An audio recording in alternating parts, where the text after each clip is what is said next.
Moore Community Council was formed in 1974, and it now consists of 53 community members elected from local townlands and an additional 22 representatives from local clubs and organisations.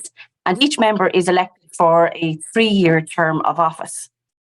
Our role really is to support and to help make Moore an attractive, healthy, vibrant and peaceful place in which to live and to work, providing a trusted and safe gathering place where people can learn, meet and engage in community activities.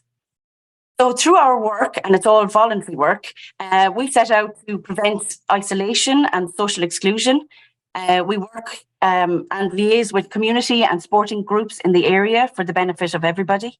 We work and liaise with various statutory and voluntary agencies by way of providing support facilities, including preventative services, and then to operate outreach and education services as well.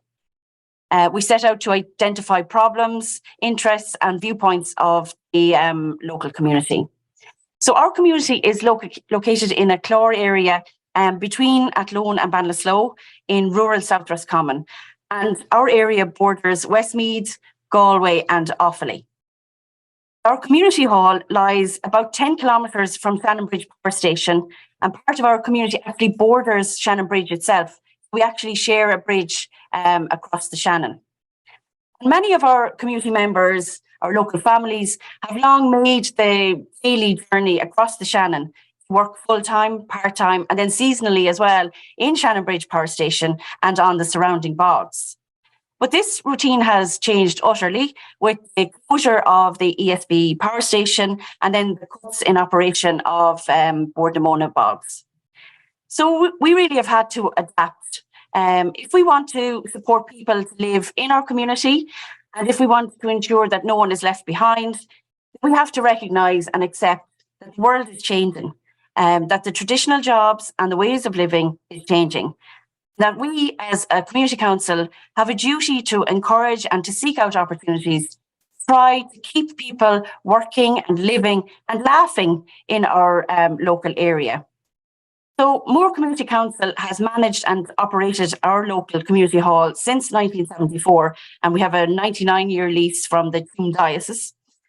So we wanted to upgrade our community hall, which was built in 1951, to secure the building for current and for future generations, with the intention that it would house future training, reskilling and education opportunities, as well as hosting events, meetings and other social gatherings. The total cost of our project is coming in now at over 300,000, of which we sourced €65,000 through the Just Transition Fund. So this transition fund is one of 16 funders that we have in total. And our project duration was from 2019 to 2022. We still are doing little bits. It never ends. But we've had some challenges, I suppose, along the way. And if we knew then what we know now, But anyway, look, the project took longer than we had imagined. And I suppose that period of 2021 or 2020 and 2021, everybody would be aware of the challenges in terms of COVID, which really threw a spanner in the works and actually stopped the work. Our plans were delayed, building material costs were increased, and we had to have some positive conversations actually with the contractor. So additional funding was needed, and we had to run a GoFundMe and seek community funding, as well as, I suppose, selling the old floor of the hall. I suppose that was good in terms of recycling that, and other fundraising and funders had to be sought out. However, I suppose for us now, looking back, the end product, the work and the long nights have been really so worth it. So our project and all the work has led to increased capacity in our local hall. We have 2 rooms added through the readaptation of space within the old hall, creating a new training and education facility to support people locally. We've also been able to introduce fibre broadband. I think we're one of the first areas in the country to have fibre broadband And so we're now able to access the highest standards of communication technology with Wi-Fi throughout the building. And this has obviously opened up lots of possibilities for us as well. We now have a new accessible bathroom and ramps installed for easy access to the building. We've enhanced insulation of rooms and upgrading of porous walls, very bad, ensuring a community hall that has better energy efficiency throughout. We've increased use of the hall, our community hub, by community members participate in courses, activities and in events.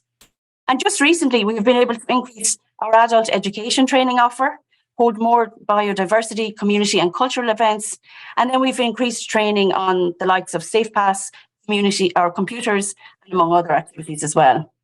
And then new to our hall, we have music generation, which now has over 80 children attending music classes each week. We're also setting up a new badminton club tomorrow night. And I suppose coming Saturday, we host Ballydangan Bogs event on bogland management for the first part of the day. And then the second part of the day, a group of 100 people will travel to the bog itself.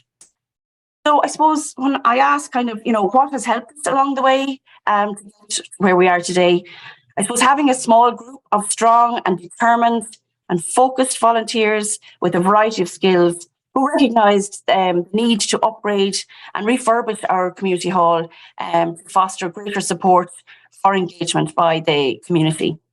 Also, I suppose having a vision and a plan that was flexible, and then moving from a phased plan to an all-out, full-scale refurbishment.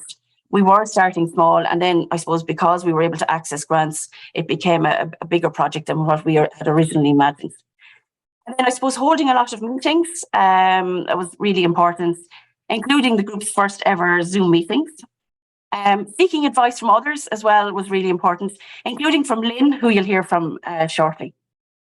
Keeping excellent records, cannot, I suppose, stress this enough. And then being financially accountable at each of our monthly Moore Community Council meetings to all of our members.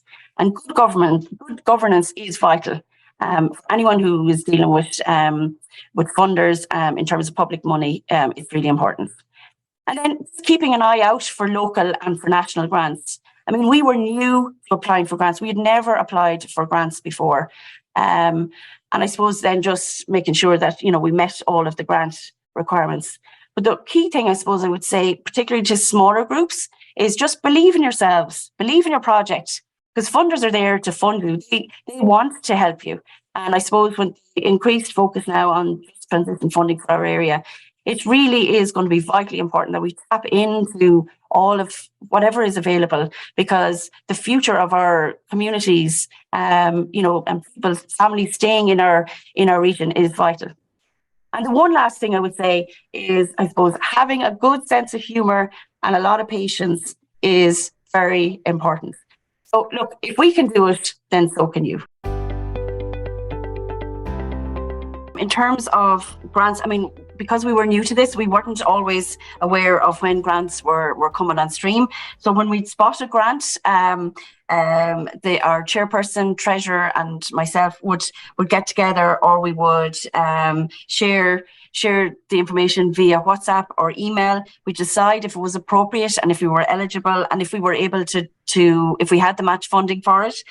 We would divide up the work between us, the main text, the financial background and information, and then seeking quotations. We'd get back together, back and forward via WhatsApp and email. So that was kind of how we went about applying for grants. So very small core group working on it. And then in terms of match funding, I suppose we would keep really good financial accounts. And would always try to imagine like what's going to happen in the next 6 months. So then we had an idea, what monies we'd have coming in, what monies we'd have to go out. And then if we needed match funding, did we have enough in our accounts, or where would we get it? And then how we would roll out the delivery and reporting on the grants as well. So there's a few different elements I think involved in it.